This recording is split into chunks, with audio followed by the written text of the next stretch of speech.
Episode 53, Stephen Halasnik. Always be planning.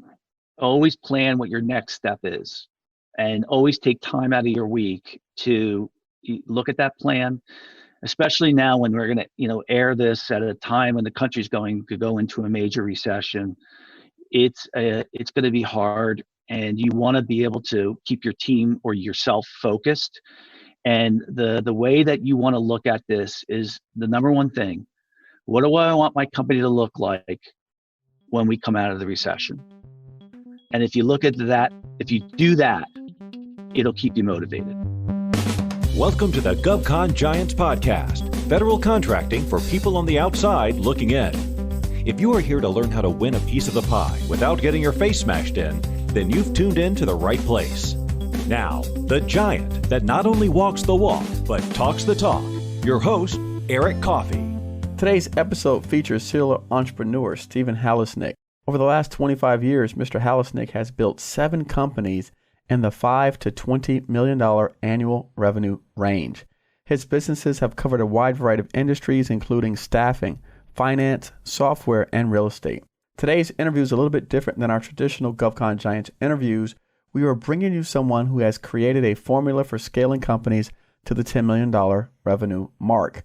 And this is great for small businesses out there to learn what it takes to build a scalable brand. In 2009, one of Mr. Halasnik's companies, healthcareseeker.com, made the Inc. 500 fastest growing companies list. And today, recently, one of his companies, Elite Funeral Funding, will probably make the 2020 Inc. 500 list as well. Mr. Halasnik has co-authored a recent Amazon best-selling book, Crash and Learn, Lessons in Business, where he shares his story about the ups and downs of building a business. Today, Stephen is focused on his latest venture, Financing Solutions, which provides lines of credit to small businesses like ourselves.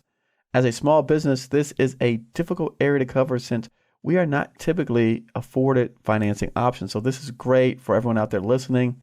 This is particularly an area that's close to me, as you know, my struggles and ups and downs in business. Stephen also hosts his own podcast, the Entrepreneur MBA Podcast, which helps small businesses grow to over the $10 million mark. In today's interview, we discuss Executive Masters in Entrepreneurship, co-sponsored by the MIT EO.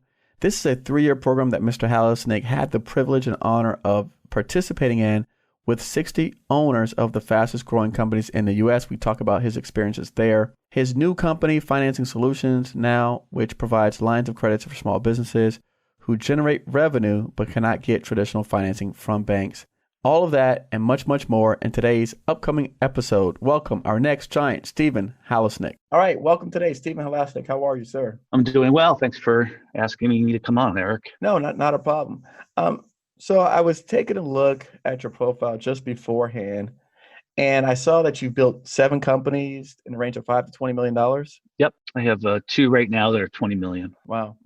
And I mean, what made you do something like that? I mean, it just seems like, like to me, when I saw it, I'll just be honest with you, I was like, this guy's got to have like ADHD or something, man. He's just... No, that is a good assumption, though. I've seen it before. I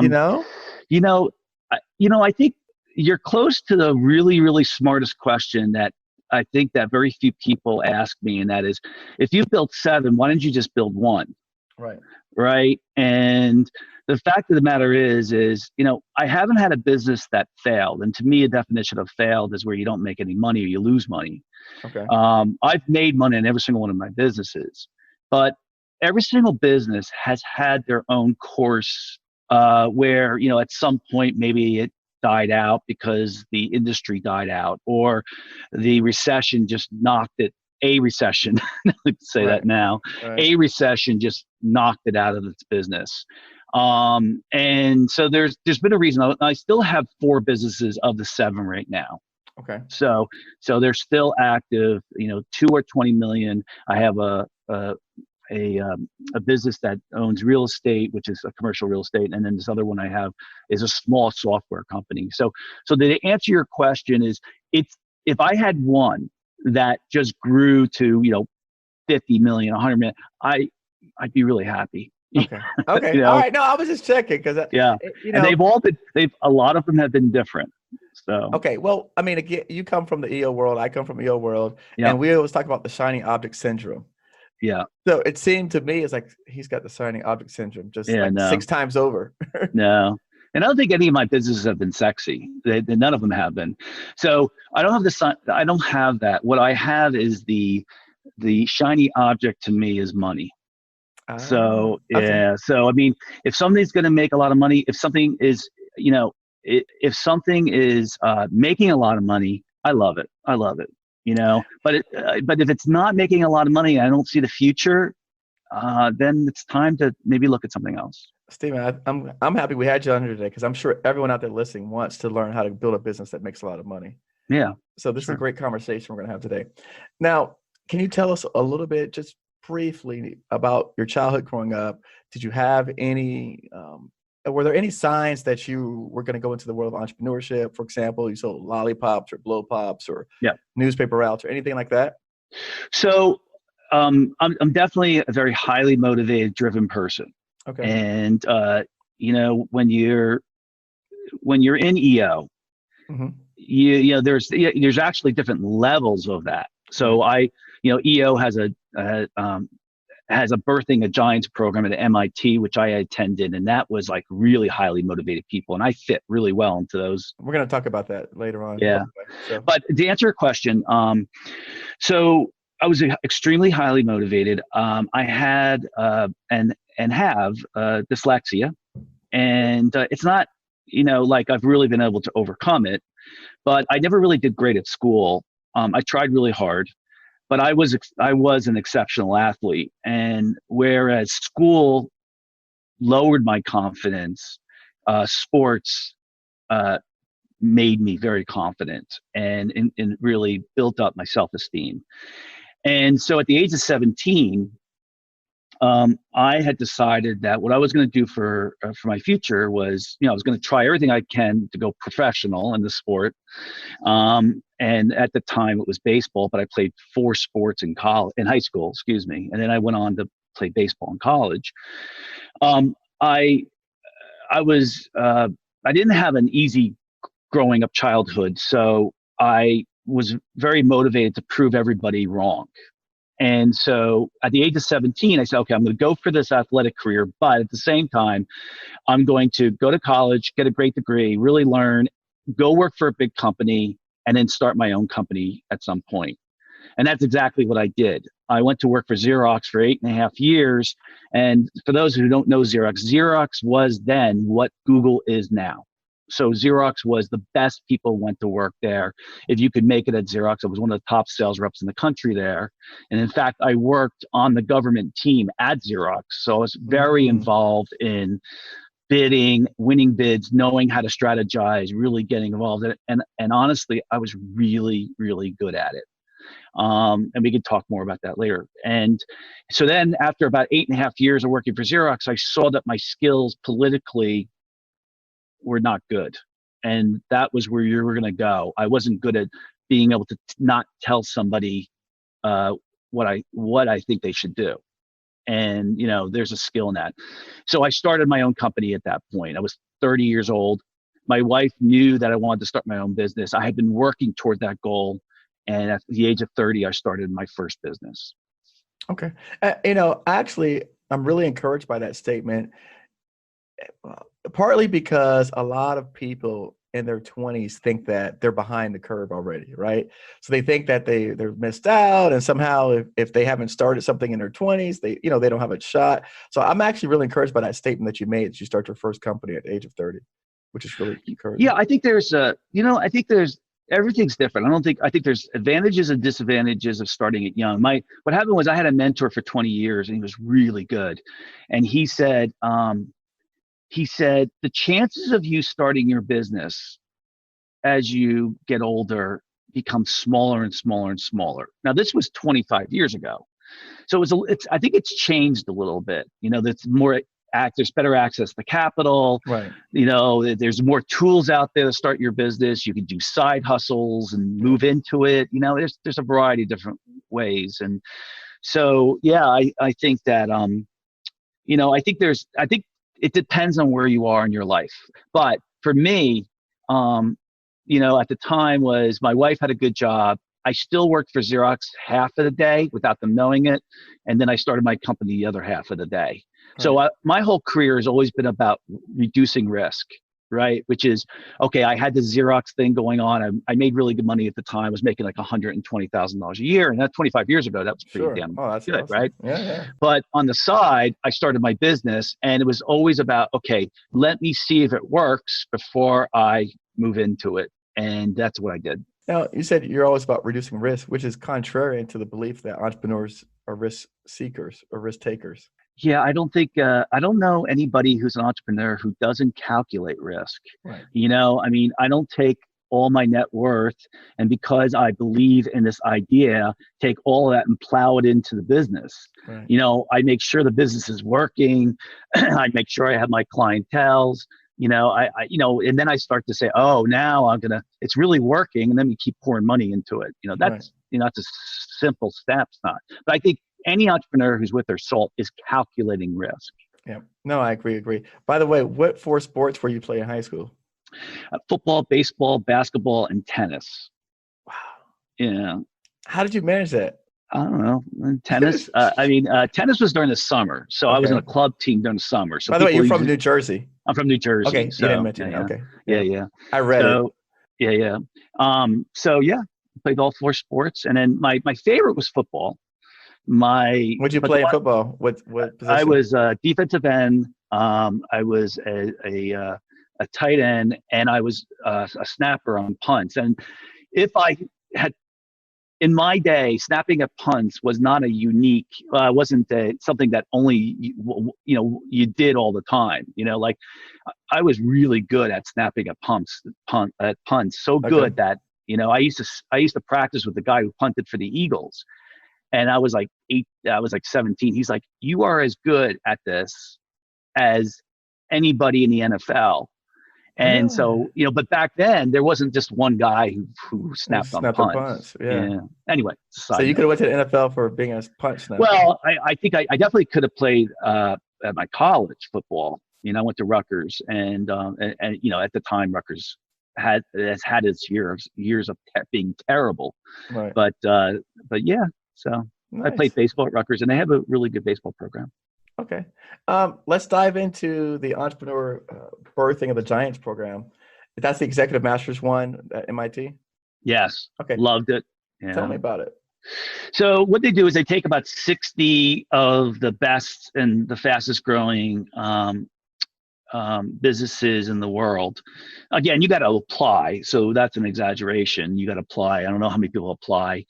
And you go to MIT and Endicott, which is up just outside Boston, and you go there for 1 week a year for 3 weeks, 3 years, and you are in the room with these 60 other aspiring entrepreneurs. Not aspiring, you have to have your own business already. Right. No.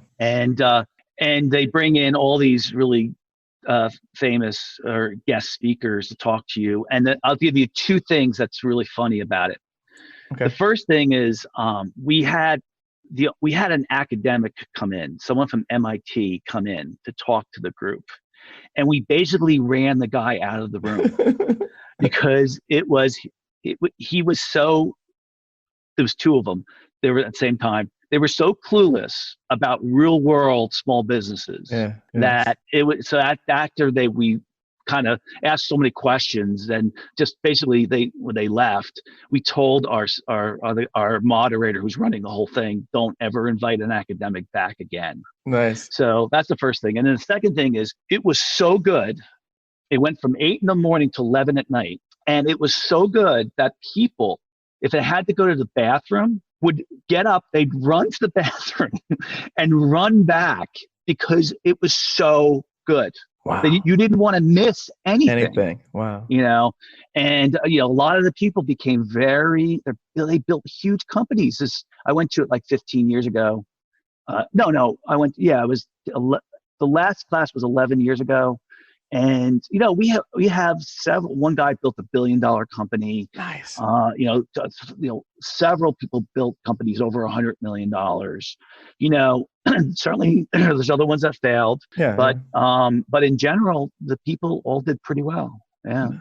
So tell me some key takeaways from the program, like experience an instance where you had like an aha moment in your particular business. It's a long time ago. You did implement a lot of things that were, what wasn't popular, well, the word wasn't popular back then, but building a dashboard to measure measure your results. See, now they have great software where you could do that, but back then No, they didn't have you didn't anything. have that. So Right. KPIs, dashboards, measurements, that was a big takeaway that I implemented. And one of the things that my friends say to me is, my entrepreneur friends, they say one of the things that I do really well at is I listen, I learn, and I implement, and I measure. So I don't just learn for learning's sake. I take what I get, what I learn, and I implement it. And I actually try to not learn too much, because sometimes people just keep going and they keep learning, and then they never implement it, right? Right. I try to do the opposite. I try to stay very focused, and then I implement. And so the dashboards, the measurements, the KPIs, that was a big deal. It's hard for me to remember all the lessons, but Of course. what I used to do is take like tons of notes, go back to my office. Go back to my room at the end of the night, and it was hard, but then go through and circle the things that I said, okay, this is good, this is good, this is good. And then I started to prioritize what I was going to implement. And then I would keep it in front of me on a board so that I'd say, okay, I did this check, I did this check. And, so I implemented a lot of those things. Is there anything, and again, I know it's a long time ago, is there anything that you went in thinking one way and you learned it to be not true? Yeah, well, I don't know if you're going to, if this is going to be the best for your listeners. That's okay. There's when you become an entrepreneur, you think differently than all your other friends who are working for companies, right? You kind of start to learn that. And EO, Entrepreneur Organization, is about that. So you can have a support network of people together. My EO group has been together for 20 years. So I'm not talking about Birthing a Giants. I'm talking about my local chapter, all the guys in it, 9 guys. We've been together for 20 years. And so now I'm in that group. I'm like, oh, okay, now this is how entrepreneurs think. I don't feel so different. In my entrepreneur group, my forum group, I am like the most highly motivated one out of them. And when I got to Birthing a Giant, I saw that everybody was as highly motivated as I was. So they were all super learners. So the number one takeaway I got was, and I use the same word today, the term is autodidactic. And autodidactic means self-taught. And every entrepreneur that's out there is and needs to be self-taught. So I see all the books on your background over there, on your back there. I don't know any entrepreneur who doesn't constantly read, constantly it's got to be a part of your MO. Right. No, that's true. I my Alexa plays books for me at night before I go to sleep. No. That's just I fall asleep to books. Yeah. I work out to a really great podcast. It's called Marketplace, which is, part of NPR's series of different things. And it comes out of California. And I work out too. I like Reid Hoffman's podcast. Oh, wow. Yeah. Cool.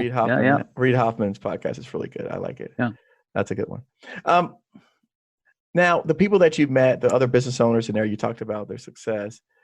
Did any of them surprise you in any ways, good or bad? Yeah, I just, everybody, there's not one way to be. Like I used to think before I started my business that there was one way to be as you're an entrepreneur. You're an extrovert, you're very highly motivated, you're outgoing. It's not true. Everybody is different. And it sounds obvious, but even as an entrepreneur, you have your own strength, you have your own weaknesses, you play your strengths, you don't focus on your weaknesses.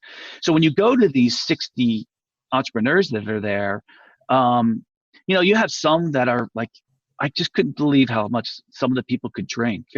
Okay. Right. Like, how I do was you like, stay focused and drink I so was like, how much? do you stay focused and come back the next morning? And You they know, were it's so. funny you say that. I remember, that gives you a story. I remember I was traveling on this construction project I was building, and I was traveling with like the senior VP, and he was working on a bid, Yeah. right? And we went to the bar, and he's like, "You want a drink?" I'm like, "No, I got to review the paperwork."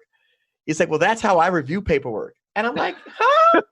He goes, "That's how I review." I said, "Dude, if I have any sip of alcohol, my brain, I can't read contracts with alcohol in my Yeah. system. I can't do that." I just, and I take really, really good care of myself. And, I have this philosophy that because of my sports background, is that every single time you go to work, that is game time. Okay. When you go to your business, that's when you have to be at your best. And like any game, you have a beginning and you have an end to the game. But in between those two things, you have to be 100%. And if I'm out partying, or if I'm out, which No, you don't. Right. I'm not really doing that much. But what I mean by that, I take this to extreme. Like, the first thing I do is I make sure every day I know I'm going to work out that day. Right. Right. I still play a lot of sports. So right now I took up competitive rowing. And so now I'm really into rowing and on a lake and stuff like that. And so, it's a new thing. I was a very competitive tennis player for 15 years. And so, that's the first thing for me. When am I going to be able to work out today? Because it keeps me sane mentally. No, I agree. And then the second thing is, like, I try to eat really, really well. Right. And then I try to make sure I get my sleep in, and then comes the fun part of friends, family, partying, or all other stuff. Yeah. So, so seeing these guys who could, just the variety of different personalities, of some people, like I used to get up every morning at 6 a.m. before the seminar. And this guy who I met from South Korea, who had a huge company. It was actually his dad's, and he was going to be taking it over. And by the way, no companies in South Korea are small. They're all huge. I mean, there's like 80 companies. That's one company. But anyway, he used to get up with me and play tennis first thing in the morning. And that would get us really our juices going. Yeah. So anyway, it was the variety of people that were there, and the personalities, and that some were very dynamic. And what was interesting was to see what happened to them as their careers went on. Nice. So yeah, no, that's good. That's good. Now, moving on, one other thing. How would you compare that program to actual EO? It's EO on steroids. There you go. That's what. Yeah, okay. Yeah. It's just really intense. In fact, there's some guys in my EO group who weren't that interested in it. I mean, there's different types of power learning. Everybody who was at the EO, at the Birthday Get Giants, are power learners. They're like super intense about learning. I would say guys in my EO group, that's another level. And then, I have friends who have regular jobs and they're not improving themselves at all. At all. So, right. No. Yeah. No. All right. A couple of your companies. So you built a company called Expert Seeker, then Health Care Seeker. Can you tell us about these two companies? Obviously, there's some parallels here, and you were president of both. Yep. So the first company I started was Digiprint. It was a digital printing company. Yep. Second company was ExpertSeeker.com. What it did was it placed very high-end IT consultants into Fortune 500 companies, but they were our employees. They were on our payroll. So we would go out and seek like these really high-end individuals who get typically bill out when they're working for consulting companies at $350 to $500 an hour. We would work with them to get them a job. They would leave those companies, come work for us. We would pay them double, and we would charge half. Right. So it was like, and that was an incredible wave. Great money that the company made. 1 year I made $1 million. It's in profit. Wow. Nice, profit. Nice. That was interesting. And then the second company was healthcareseeker.com. Healthcareseeker.com placed travel nurses, which are registered nurses who work anywhere in the country for 13 weeks And yes, there are 40,000 nurses who do that for a living. They'll go work at Alaska and Hawaii and New York or Arizona, and they'll just keep traveling around the country. And they were on our payroll, but we would go and place them at a hospital, and they would work there, and then we would place them again. So that was Healthcare Seeker. And then I have another company which I still have. It's small, but it's called credentialagent.com. It's one of my favorite companies, only because it was the most unique idea I ever had. And that was, we built software to help hospitals and long-term care facilities manage employee credentials. So a nurse has like 21 different credentials. They have to keep it updated, and they expire at different intervals. You times that by 100, 200, 1,000 nurses, it's really hard. And then I started, then I bought an office building with about 10,000 square feet. I renovated the whole thing and turned it into my offices and rented other parts. That's another company called Aldi Law. And then I started a company called Financing Solutions, which is the main business I have right now. Financing Solutions provides lines of credit to small businesses and nonprofits. So any business that's between 400,000 in revenue, yearly revenue, and 5 million, we provide them with a line of credit that requires no collateral, no personal guarantees, doesn't cost anything to set up. It's like the best cash backup plan.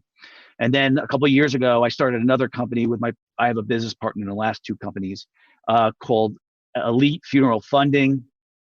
What we do is we buy life insurance policies when someone passes away so that someone's loved one can get buried, because usually it takes 45 to 60 to 90 days for a life insurance policy to pay the money. And a lot of times people don't have the money for the funeral until they get that life insurance policy. Okay. And we're going to talk about your last two companies in a little bit. On the two that have the similar names, do you have any partners in those, Expert Seeker and Healthcare? No. Okay. No. Okay. So one is placing IT personnel at the time, and I think that was around the Y2K era. Yep. We hit an incredible perfect storm. Yep. I knew it was coming, but it wasn't just the IT 2000, because that was actually a smaller part of our business. What was going on was there was implementation of ERP, Enterprise Resource Planning software, SAP, Oracle Financial. These huge software packages were going to corporate America, and they needed expert consultants to implement those. And those were the type of people we were placing: systems architects, big, huge project managers, specialists. But that company was a company that I knew was going to have its track record. It was going to have a run up and then come down. And if you don't mind, I'm going to read something to you from a chapter from a book that I wrote. It's on the Amazon bestselling. I wrote one chapter of the book. There's other people, but I'm going to read you the first paragraph because it relates to expertseeker.com. It was 7 a.m. September 11th of 2001, and I had just walked into my office. My company's offices are on the 5th floor on a large hill overlooking all of New Jersey. From here, I could see the tops of many New York skyscrapers about 40 miles away. I'd come into the offices with a sense of urgency that day because our monthly revenue had been significantly sliding for the past 18 months. I was worried that what I feared was coming true. The end of a great run might be over, and I would have to close the company. From my New Jersey offices, I saw a billowing of smoke on the horizon. On TV, I watched the falling of the World Trade Towers. At that moment, I knew my company was over, and I had to lay off over 90% of my staff. So Expert Seeker, I knew, was going to have a run. And after several years, I knew it was going to come to a stop. So, okay, but how did you even get to the point where you knew you could place these people with these large organizations? How did you know that? You get me? Like, we're missing the gaps, right? How did you? Yeah. Okay, it's great. All that sounds good, but okay, let's say I recognize the need, and I said, okay, I could go identify the people. How did you make the connection? there's making the connection, and then there's the other part about I am not fearful of doing things. I just did it.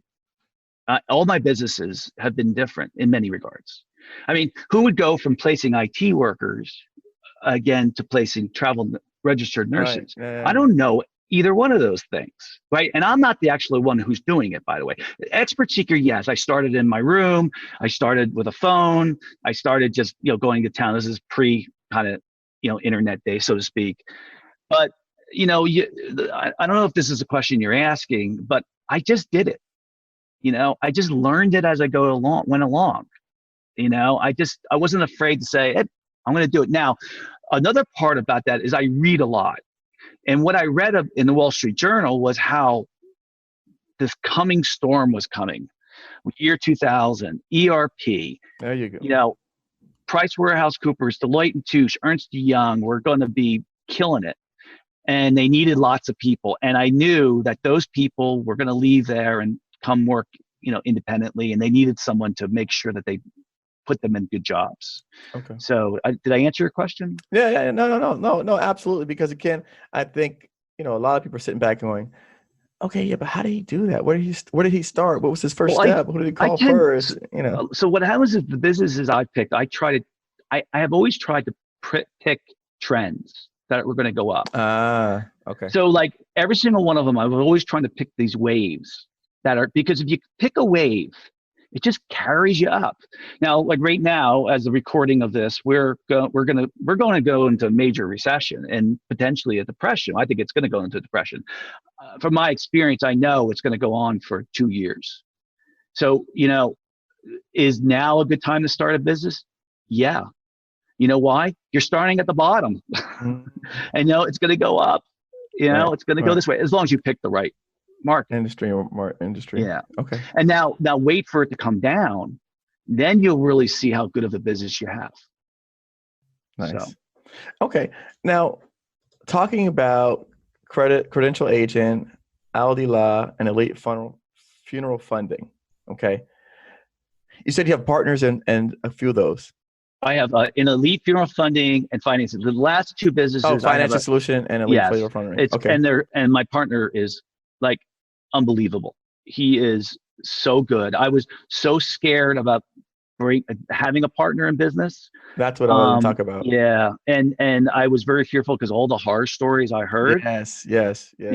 But my partner says this. I mean, he's a very accomplished entrepreneur as well. And he says, if you find in a great marriage, if you find the right person, it's effortless. And, he has skill sets that I don't have. I have skill sets he doesn't have. He's very patient with me, which is like, I can be a little dense sometimes. Honestly, finance is like my worst skill. Same I would here. never have gone into that business, but I actually found the business. And then Keith, what happens is what Keith says to me, he goes, Steve goes out, he gets the bear, he brings it in, and then Keith learns how to kill it. And that's exactly what happened with this. I found this industry that, providing short-term capital to companies where we could use our own money, and, small businesses that were really good couldn't get financing from a bank. And we provide that financing. And because of our experience, we can easily evaluate if the company is a good company or not. That's interesting because that's actually something that is a long-term goal of mine, is to do exactly that. Well, do you know anybody in finance who doesn't make a lot of money? No. Yeah, it's like, but I will say this. I do know a lot of people in finance that don't finance small businesses. No. It's become popular. It's become more popular. Yeah. But and I can, we'll just jump around to it because that's actually one of the conversations I want to have. Is, I remember when we started and I was working with companies that were doing federal contracts. One of the partners that I was working with, he was very liquid. We had a bunch of government contract receivables on the books, and he had a 800 credit score, right? and he couldn't get 200 grand. Well, one of the main reasons I'm sorry, go ahead. So what I'm saying is for people to tell me that this is popular, it's happening, I see the opposite, right? So the people who I see get financing are the big small businesses, right? They're still small business by the definition standards, but they're not the under 5 million revenue guys. These guys are the 25 million revenue plus companies. Yeah. Which again, by the SBA rules, they're small business, but by the reality of the world and business, that's YPO status. Yeah. So, and I've seen it, and I've not just once, right? I've experienced it myself. All of my friends have government contracting businesses, whether it's electrical, whether it's plumbing, whether it's air conditioning. All of us have struggled to get financing. All of us continue to struggle to get financing. And yeah, so we can get, obviously we're a little bit different. So yeah, we got the 50, we got the 100. Okay, that's great when you're at that level, but then how do you go to 250 or, so again, but even in the beginning, man, I remember a bank told us, because I said, man, this guy's a slam dunk, right? What do they say? You need 3 C's: credit, capital, collateral. Okay. Yes. All right. So I'm like, that's all right. He had his house, but it was a cheap house. It wasn't nothing expensive because, he learned, and I think I read this in your book about saving your money, living below your means. So that's why the guy had money. He didn't go out and buy $1 million house, but he had $700,000 cash in the bank, 800 score, paid all his bills, didn't owe anybody anything. And they told him, if you put 50,000 up, we'll give you 50,000. Wow. How long ago was this? 2010, 9, 10, 11, whatever, somewhere in there. But I seen it. But then it was like, okay, even before this, they were like, you got to put your houses up and we'll loan you against the collateral of your house, right? So, yeah. And it's just, we're not talking about people who had 600 scores or 500 scores that are walking in there. We're talking about people who've been in business for 10 years, 15 years. And I would go with them to the banks and I would hear these conversations. And I said, wait, you want me to put 50,000 in a CD and then you're going to give me a loan using my CD as collateral. And then I have to pay you all of the fees to get the loan and I have to pay you for the loan. Why not just use my own 50,000? Yeah. I'm like, why don't I just use my own 50,000? Like that makes no sense. Yeah. So I'd go to another bank. That's what I would do. Well, but listen, Stephen, these have been our experiences. And this has been our experiences. And these are some of the experiences that my students are having out there every day. Every day. We're having the same experiences. So tell me, since we want to jump into finance solution now. So tell me what's different about what you guys do. Well, we don't require any collateral. Okay. We don't require any personal guarantees. We look for there's 2 things that you got to have first. First, you got to be over $400,000 a year in yearly revenue. Okay. Right. Second thing is you need to have a 650 or greater credit score. Okay. And so what we then do is we look at your business and we look at cash flow and past history and debt. And so, we're looking at lots and lots of different things inside of that, but that's not really relevant. If you have a 400,000 or greater in yearly revenue and a 650 or greater credit score, and you're not in certain industries that we don't work with, then there's like a 90% chance you're going to get approved for something. We approve up to $100,000 in a line of credit. Okay. So my average line of credit's about 50,000, 60, sure, right around then. Start. Yeah. So, we're looking at your business is, can you afford to pay us back? Sure. And have you shown a history of that? Right. And the line of credit, it's really, it's a line of credit, which means that, and the other thing is that, with a bank, you set up a line of credit, you got to pay for the setup, you got to pay to have it on a yearly basis in place, even if you don't use it. We don't charge anything if it's not being used. And when you use it, you can pay it back as quickly as, if you pay us back within 2 days, we don't charge you anything. Mm-hmm. But on a weekly basis, you could pay us back anytime you want, or you just make the minimum payment and then you pay it back at another time. I always say it's inexpensive as compared to the problem it usually solves, And usually the problem it solves, I would say 75% of the time, is making payroll. Right. When you have a delayed in a payment. And that's why it works really well in the government sector. Like a lot of our clients are B2G, business to government. And we really like that because we know that the cash is coming, right? Sure. And there's also this delay, and you can't miss payroll. It's actually illegal to miss payroll. So you could get in a lot of trouble. You could lose your contract, you could be fined, there's a variety of different things. So Right. No, that's nice. That's great. And I think what we'll do is we may have you come on and just, talk to our audience about that and how the program works. Sure. And I can talk about other financing too. It doesn't have to be financing solutions. The big thing in the industry for business to government is factoring, right? Which is a form of selling your receivables. The problem is there's a lot of different government agencies that won't allow you to factor. So that's a problem. Yeah. Okay. Talk to me about okay. So now going back to the other businesses that you started, I saw that you were president, but you said that some of those businesses where you were president, you had partners in. How did you determine that? No, I've been president of all my companies. The last two, the ones I have financing solutions and partners. Yeah, we're managing partners. So we're 50-50 partners. Okay. Now, wait a minute. So Elite Funeral Funding is a little bit different. It's more complicated, and that is me and my business partner own 60% of that business.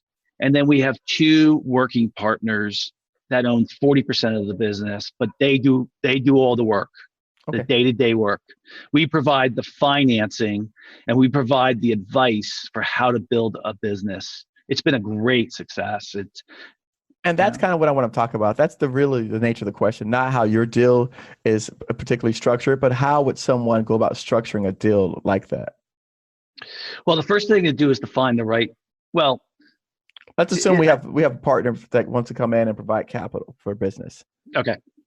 Well, the first thing you got to do is, the art of negotiation is to never throw out the first negotiation. You want them to throw their idea in. So ask them what they want. Okay. Suppose someone comes in and says, well, I want 10% of your business. And you're like, okay, great. I'll give you 100,000, right? Right. I mean, a Shark Tank is of course very popular. It's been popular for a long time, but it's, so I'm going to answer your question a little different. If you don't have experience in bringing on partners, if you don't have experience in finance and investing, find somebody who does. Find somebody who has done it before, and then talk to them about the situation and say, hey, I have a guy who wants to put $500,000, $50,000, whatever it is, into my business, and he wants this, or he's negotiating with me, so he's waiting for me to tell him, what do you think? Is it worth it? And go to somebody who knows. That's the number one thing. Go to somebody. Okay. My business partner, he handled all that because he had been through it before with his own business. So, I trusted him, and he's the one to negotiate the deal. And boy, he did an incredible job. My business partner, like I think I mentioned earlier, he makes me so much smarter. He's just really good at what he does. Yeah. Wow. I'm sure he thinks the same thing about you, right? It's nice that he does. I often question that, but it's hard to quantify the go-getter in the relationship. I'm the go-getter. He's the guy who figures everything out. Is it harder to find a go-getter? Is it harder to find the guy who figures everything out? That's interesting. I think it's harder to find the go-getter, to be honest with you. I would think so. Yeah. I would think so. I mean, we're in that situation right now. Yeah, something similar. Because a go-getter is I'm gonna make it happen. I'm gonna find somebody, and stuff like that. I just happen to find somebody who I have 100% complete trust in them too. So no, that's great. That's great. When starting your businesses that you've started, what are some of the key personnel that you hire first? It depends on the business. Like with healthcaresecret.com, I did the unusual step of hiring a director of public relations as my first hire, which was weird. And the reason being was that title was a little misleading. His job was, we had to go find these nurses. So his job was to design advertising campaigns, lead generation systems, so that the nurses started coming to us. And so that was, unique for that. The other businesses, Expert Seeker, for example, was what did I need to hire so that I could get out of day to day? So that I don't ever want to be able to have to be the guy working on a day-to-day business. I want to be always doing strategic work. And so that's when we can afford it. That's the first thing we do. Okay, where can I get time back on my schedule to work on strategic work or on a part of the business that really makes the business tick? In every single one of my businesses, my role has always been the marketing guy. I don't mean actually going out and making sales calls. My job is to get clients and prospects coming to us through search engine optimization, search engine marketing, direct mail, trade publications, strategic partnerships. My job is to have all these things in place so that people are coming to us and we don't have to go to them. I like it. Tell us, small businesses out there that, like you said, they're in that range, $1 to $3 $4 million. What are some of the things that they can do now to kind of push them over that $5 million threshold towards the $10 million mark? The number one is what I just said, and that is you have to get out of the business. You have to be able to work on the business and not working in the business. You got to be the one who's not doing all the work. That's the number one thing. You need to be able to work. You shouldn't be the one who's doing everything, because that's what happens in 3 million and less in revenue. You're doing everything. Okay. The second thing is you have to start building processes and procedures. And you know what? I actually don't really love that word, process and procedures, because it scares entrepreneurs out of their mind. They hate that idea, right? No, That's why we left corporate America, maybe if you're there. Uh-huh. Well, what I would tell you is I use a different word called best practices. And in fact, in my businesses, that's what I call it, best practices. And these are the steps of things that you would do if you were doing that job. And so these are best practices. You build it, you document it, you train people on it. And the most important thing next is you follow up to make sure it's being done correctly. So you review it often and you update it. So a lot of people build these processes and they never look at them again, or they build these best practices and they never look at them again. What I used to do was take our best practices, which were the most important ones, and go back in 3 months later, 6 months later, and make sure that we were following those. Or if we didn't do something right, I would go back to the best practices with the person and say, okay, these were the steps. Did you follow the steps? And find out where it broke down. And I wouldn't blame the person. I would be more on a mission to help them solve, okay, how do we make sure this doesn't happen again? So the best companies that I've ever seen, and I'm friendly with a lot of people who own businesses over 10 million, is there are documented procedures or best practices that they implement on a consistent basis that teaches other people how to do things. And then the third thing is interviewing and hiring the best people. It's the most obvious one. It's talked about over and over again. But in order to really hire the best people, you have to really understand what it is that you want that person to be doing for you. And you want to build something.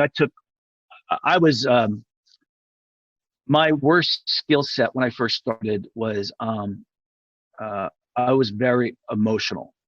So I was very challenging. I was the worst manager that you could possibly imagine, and most entrepreneurs are. So I really had to improve that skill set. Even if I delegated it, I still have to manage some people sometimes.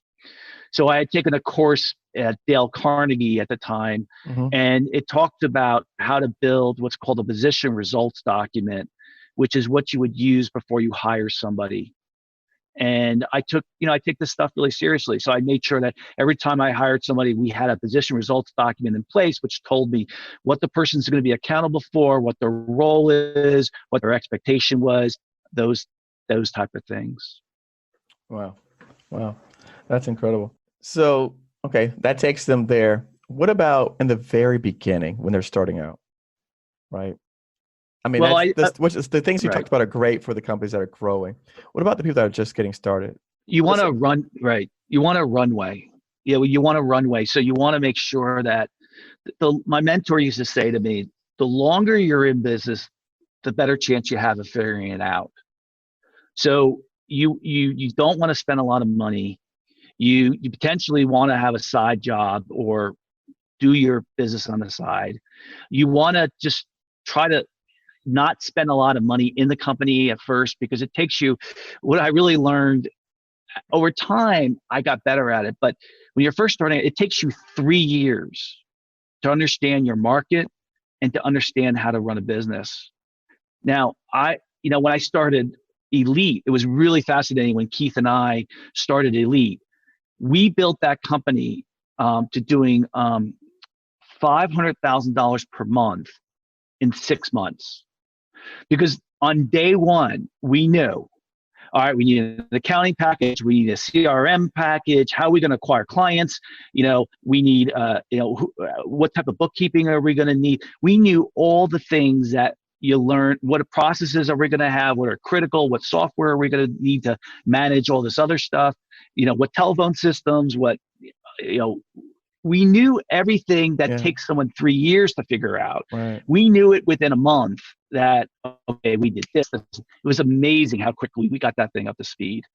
Now we had some other luck as well, don't get me wrong, but for us, producing revenue fast was, it was so much fun the 7th time around. So. That's awesome. That's awesome. Are there things that you see some of the beginning entrepreneurs doing that you would think that I would say, for lack of better words, are like time wasters? Oh yeah, I mean, we all have the issues. Email, right? I mean, that's the biggest one. It's just torture, right? Yeah. I mean, we all have that issue. So let's say email, personal life. When you get a little bit, when your revenue's starting to come in, stuff like that, you start, okay, let me see if I can get my tennis match scheduled for today. In the middle of the day, what's my priority here? Talking to my wife, or it's the personal stuff. I think we all know the time wasters. The thing is, it's about getting a process in place that focuses your attention. What I do is, the first thing I do is I come in and I write 3 things down that I want to accomplish that day. And then the second thing I do is I bucket out an hour and a half, in hour and a half increments on my calendar, when I'm going to work on that project. So I'm really good at starting with the end first. So what is the end goal? And then how am I going to get back? And one of my best skill sets is the ability to get things done. And that's how I work it. I think at the end, and I work my way back, and I hold myself accountable. The other thing I just started, and I didn't really need it, but I just thought it'd be fun. I started an accountability group where we meet over Zoom. I have 2 other friends, both own their own companies, and we meet once every 2 weeks. We declare what we're going to hold ourselves accountable, and then in the next meeting, those guys hold me accountable to it. Now, honestly, I go to that meeting, I always have my stuff done. And yeah, that's you're that guy. You're the guy that gets it done. That's my skill. But believe me, for everything I'm good at, there's a lot of things I'm not. But that's another idea that I think has really worked well. But there's no 2 buts about it. If you want to be good as an entrepreneur, you either have to be really productive, or you have to be able to be someone who gets really deep into a subject matter and stay focused on it. While people around you are working on the details. So again, that goes back to the original thing I said. They're entrepreneurs. There's not one type of entrepreneur. They're all different. Right. Now let's talk about. We talked about financing solutions. Now, just give us a brief description. We just touched on briefly Elite Funeral Funding, but where did that idea come from? So I take no credit for it whatsoever. What happened was my business partner, I always used to take 2 hours a week. It was usually on a Friday, and it usually was at a coffee shop. And I'd go there, I'd have a great cup of coffee, and I'd start writing and reading about other businesses I could start, right? Even when I had a good business, like Financing Solutions has been doing great, right? It's, it's going to do over 25 million this year. And it's a really good business. I like it. It's fun. It's very profitable, and I think it's going to do well in the long run. But prior to that business, well, I'd say even that business, I always like looking at other businesses. It's just my MO. Now, whether I act on it is a different story. Well, what happened was we were thinking of another business too. We were worried about Financing Solutions in the recession. And then we were saying in the recession, because we knew a lot of people who are in finance lose a lot of money during recessions. We were like, okay, what could we have to Financing Solutions that complements it? So when there's a recession, the other business does well. Right. Smart. Yeah. And we happened to come up, we had a client a prospect that we were evaluating for a loan and for a line of credit. And on his, it was a funeral home. And on his bank statements, we saw that he had taken money from a funeral funding company. And so we asked him what that was. And he says, oh, well, it's this company that provides me an advance against a life insurance policy so someone can get buried. And so my business partner, who's very good at finance, he started to investigate it.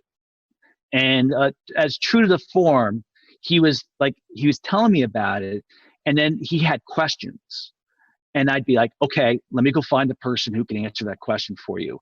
And I went and I found a competitor in that space who was more than happy to tell us about it. Wow. Yeah, because he was actually interested in selling. Okay. So so that's why, and he was in a different market. I was going to say that it seems like a regional type business. Yeah. Yeah. So he told us a lot about it, and then he ended up introducing us to the two people who became our partners who ran the business. Who one of them had 25 years of experience. So was it luck? Yeah. But was it opportunity? Yes. So that's how we found it. You never know how you're going to find that idea. And listen, there's a really, over the last couple of years, there's a word that's become very popular called pivoting. Pivoting is when you get into a business and you learn about it and you see an opportunity for something else. And then you change the business slightly and you pivot in a different direction. And I think that's a valuable lesson, that you should always be looking for other opportunities, other pivots. If something's not working, I mean, I think, Eric, you told me about your story, which I thought was great, which was, you had been in maybe if you want to tell it, I mean, what we were talking about earlier, your story. Yeah. Well, everyone knows my story that listens to my podcast, but yeah, you could just recap briefly just to make the point. That's fine. Yeah. I mean, you were, from my understanding, you were in, the construction industry. Yep. And you didn't get paid. Yep. And you're like, this sucks. Yeah. And then you saw that, I don't know how you found out, but you found out that the government always pays their bills. Right. Sure. And then you switched into a business that was, selling to the government. Right. Yeah. Right. Yeah. And, I know I gave you the snapshot. No, that's good. That's okay. Yeah. Yeah. And so that's a pivot. Yeah. Right. No, that's great. That's great. Well, tell us a couple things that an entrepreneur can do to recreate your success, and then also how we can reach you. All right. So if I'm happy that, and if you ever want to, well, first thing is, if you need a line of credit, go to fscreditline.com. Okay. And if you put Eric's name in there as a referral, we'll give your listeners a $250 credit just for setting up the line. Okay. So they can use that if they ever decide to use the client. And, my experience tells me you should always have backup financing in place. Sure. So yeah. If you want to call me for any reason and you just have a question to ask, I'm more than happy to answer any questions. You can reach me at my direct line, which is 917-2019. And I'm happy to either answer any question you have, or I got a lot of network, so I can definitely turn you somebody maybe who has industry experience who can answer your questions. Okay. And as always, the information that we talk about will be provided in the show notes on our website, govcongiants.com/podcast. His numbers, his email, websites, book recommendations, anything that we've talked about will be on the website. Stephen, you want to leave us with some parting words so we can close out today? Always be planning. Always plan what your next step is, and always take time out of your week to look at that plan, especially now when we're going to, air this at a time when the country's going to go into a major recession. It's going to be hard, and you want to be able to keep your team or yourself focused. And the way that you want to look at this is the number one thing. What do I want my company to look like when we come out of the recession? And if you look at that, if you do that, it'll keep you motivated. Well, thank you so much, Stephen. It's been a pleasure. Thanks for having me, Eric. So, GovCon Giants family, how did you enjoy today's interview with Mr. Stephen Halasnik? Before you go, I just want to let you know a couple of housekeeping things. First and foremost, thank you as always for tuning into our show. I just want to remind everyone to like, comment, share, refer our podcast to any and all of your friends, family, and people that you care about deeply, or people that you know that may be interested in participating into this government space. We all are struggling in today's economy, adjusting with what we call COVID era, and we would love to help enhance anyone's opportunities out there for finding work, for sharing work and opportunities and contracts, as well as business growth, skill set, mindset, whatever the case may be. So definitely share what you've learned today and what you've learned in the past with those that you care mostly about. Also, we are making a big push onto the LinkedIn platform. So make sure to find us on LinkedIn, follow us, reach out to us, let me know that you're out there. I would love to tag you and comment on some of the posts where you're sharing with us. We're going to start becoming more interactive on LinkedIn. We also have a GovCon Giants community on LinkedIn that you can follow and find as well. So do so. And as always, the show notes, recommendations from this podcast, guest, Mr. Halasnik, his website, and much, much more will be on the govcongiants.com/podcast page. All of his information will be available to you. Thank you so much for joining us today. Stay safe as always. Be blessed. Love you guys.